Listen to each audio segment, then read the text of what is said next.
At Minodu, we explore innovative formats of science communication, and we're working with participatory methods, so with design methods, and also with low-tech, do-it-yourself technology. So here, for example, I have an ESP, a microsensor, that allows our participants to build a very cheap station where they can measure temperature, for example, and different climate data.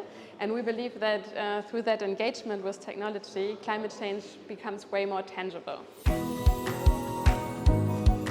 Strengthening land resilience in the face of global challenges is an interdisciplinary project with 7 partners from West Africa and Germany.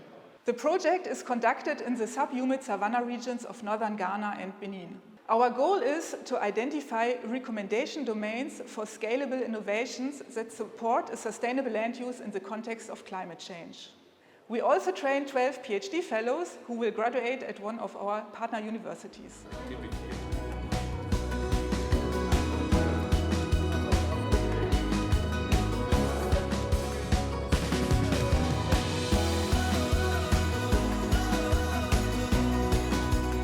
COINS is an acronym. It stands for Co-Developing Innovations for Sustainable Land Management in West African Smallholder Farming Systems. And the core of the project is on sustainable intensification of agriculture. That means we want to improve productivity without the adverse effects of land degradation and also without taking new land for agricultural production. This is important in the face of climate change and land use change.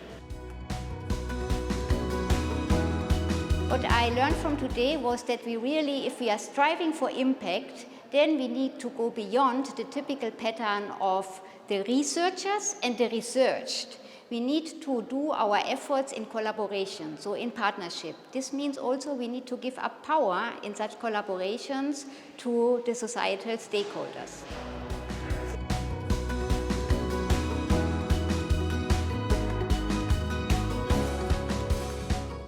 One of the main goals of BMBF's FONA strategy, so the strategy on research for sustainability, is to improve adaptability to climate change. And one aspect is, of course, sustainable land management. And this is why BMBF funds the research initiative on land management in Sub-Saharan Africa. And so for me, it was very great today to meet the people behind the projects and to really learn more in detail about the different projects.